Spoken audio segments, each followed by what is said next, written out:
अजमेर की आना सागर झील बहा रही अपनी बदहाली पर आंसू। अजमेर जो कि अंतर्राष्ट्रीय ख्याति प्राप्त है और वर्तमान में अजमेर में उर्स का झंडा चढ़ चुका है। दरगाह से जुड़े पर्यटक का श्रद्धा का केंद्र आना सागर झील पर बना राम प्रसाद घाट से जल अपने साथ लेकर जाकर अपनी आस्था को बनाए रखते हैं, परंतु अजमेर का प्रशासन आना सागर झील पर कोई ध्यान नहीं दे रहा। अजमेर के आना सागर झील जलकुंभी ने पूरी झील में अपने पैर पसार दिए हैं, साथ ही गंदगी का भी ढेर लगा है। पूर्व में अजमेर कलेक्टर भारती दीक्षित के अजमेर ज्वाइन करने के पश्चात उनके द्वारा झील के ठेकेदार को आदेश दिया था कि 3 दिवस के भीतर जलकुंभी पूरी झील से सफाई हो जाए। शुरुआत में सफाई की गई, परंतु वर्तमान झील की हालत जस की तस है। अपना प्रशासन न नगर निगम न जिम्मेदार कोई भी अधिकारी इसकी ध्यान नहीं दे रहा।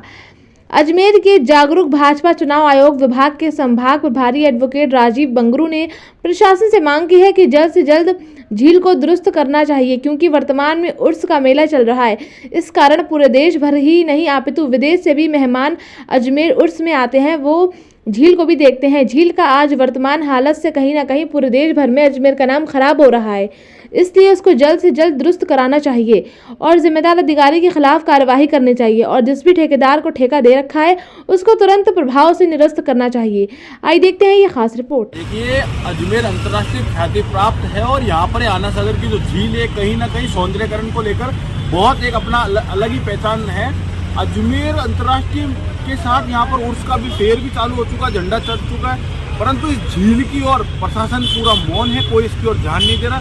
चारों तरफ जलकुंभी ने अपना पैर पसार लिए और प्रशासन जो पूर्व में जैसे ही कलेक्टर साहब अजमेर जब आए थे और उन्होंने आते ही ठेकेदार को जिस प्रकार आदेश दिए थे कि जो जलकुंभी है तुरंत प्रभाव से हट जानी चाहिए, शुरुआत में जो था वो तो शायद हटने का थोड़ा सा प्रयास हो, उसके बाद अब शायद कलेक्टर साहब भी ऐसा अजमेर में आकर अजमेर की भाषा में रम गए और अब जाकर इसकी ओर ध्यान नहीं दे रहे। तो मेरा तो कलेक्टर से तो तमाम प्रशासन नगर निगम और सबकी और यही है कि इसकी ओर ध्यान देना चाहिए, क्योंकि जब बाहर से जो पर्यटन जो आता है वो आकर आना सागर झील को देखता है और झील को देखने के बाद जब उसकी जब ये दशा देखता है तो उसका कहीं ना कहीं अजमेर ही नहीं अपितु पूरे जो हिंदुस्तान का है वो नाम खराब होता है। दूसरी ओर आप देखिएगा अजमेर को स्मार्ट सिटी भी बना दिया गया, स्मार्ट सिटी बनाने के बाद भी झील के सौंदर्यकरण की ओर कोई भी ध्यान नहीं दे रहा। तो मेरा यही मांग है कि चारों तरफ इसको स्वच्छ भी करना चाहिए और जो जलकुंभी जो पैर पसार दी इसको रोकना चाहिए, ताकि जो बाहर से आ रहे अभी पक्षी जो थे वो भी कहीं ना कहीं उसमें जो है वो लंबे समय तक रहे और जो आना सागर है वो कहीं ना कहीं सौंदर्यकरण की ओर आगे बढ़े। आपका नाम? राजीव भारद्वाज बगरू, संभाग प्रभारी